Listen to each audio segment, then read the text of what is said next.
So here in downtown with IndyLights racer Sting Ray Robb. So that's your actual name. That is my real name. What was it like growing up with a name like that? You know, I got plenty of nicknames, but Stingray is the one that I actually have legally, so that's the one I go by the most. But yeah, my parents were big Corvette fans, and so I just got lucky, and they decided to pass that passion along to me through my name. But what about what it was like growing up? Name Stingray. Well, it was all right. I mean, I think that I stood out amongst the rest of the kids growing up just because, you know, it's a pretty unique name. But, you know, I played sports, basketball, baseball, and, you know, the announcers loved to say my name, so it got me a little bit more press time that way. But same thing in go-karts. Go-karting, I always was one of the guys that, you know, I was trying to challenge for wins and everything. But, you know, you'd hear someone say a name like Bob Joe or whatever, and then they announce my name as Bob Joe.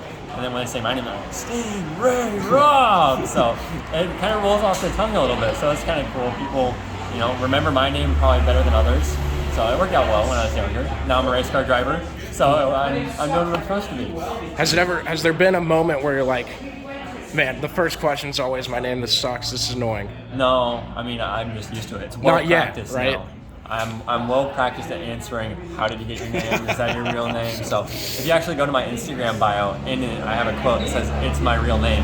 Just so that people know, like, don't DM me to ask if it's my real name. It just actually is, so that's pretty cool. So as a Andretti racer, and you don't have to comment on this if you don't want to, what's it been like watching kind of the teammate battle going on in the IndyCar series this year? Let me tell you, it is exciting to watch, but I'm glad I'm not on the IndyCar side right now. I don't think I've ever seen Michael Andretti that mad before.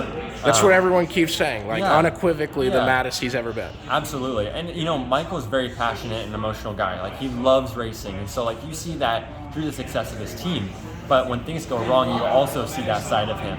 And so I think that it's interesting to see that kind of the butting of heads between teammates. And like for me, like I have great teammates. Like the three other drivers on our team, we all get along fairly well, and we're all very competitive. I mean, we've all been in situations where we're racing against each other and made it through a turn successfully without running the other driver off. So I don't know what the deal is on the IndyCar side, why they can't figure out how to do that. But it seems like they're just having a tough time over there. So hopefully they'll get it figured out here sooner rather than later. But I know with Rossi signing with McLaren, that kind of takes a little bit of weight off his shoulders to, you know, take care of that chemistry amongst the teammates. And I know that Roman really wants to win as well. So I think you're just seeing a lot of passion going into the racing.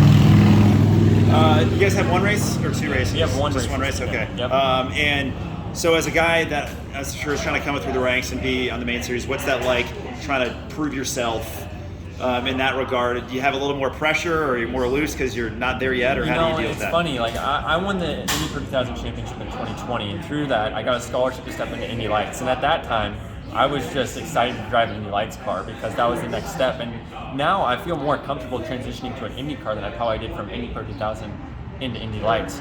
I actually got to drive an Indy car for the first time a couple weeks ago, and it felt natural. Very fun to drive, very, quite honestly, easy to drive. So I got to make fun of these IndyCar guys. They're saying it's physical or whatever, but no, I'm just kidding. 2.5 hours in a race car is a long time, so I'm sure it is difficult. But yeah, I'm excited. I mean, there's a lot that is to be said about developing as a driver off the racetrack as well.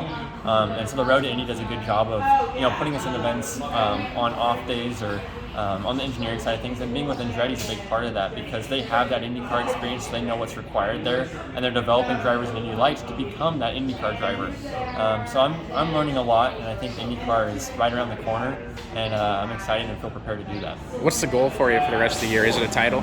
Well, of course. I mean, I think if you ask any racer what the goal is for even a day, it's to win the day. Right. And so I know that Lundqvist is a little bit out of the lead ahead of me, but I'm second in the points. So I'm going to make a run for the championship for sure. I think that we have a really good car here at Iowa, especially the team definitely had the 4 best cars at the test. Hopefully that carries into this weekend. You never know when it comes to racing time, but definitely the last few races of the year are my favorite. I'm excited for Nashville. Very excited for the West Coast races. Those are like my home events. Portland and Laguna Seca, I have a lot of friends and fans that come to those. We actually had 250 people come up to the last Portland event. And so I think if we get closer to the year end, we'll be doing pretty good.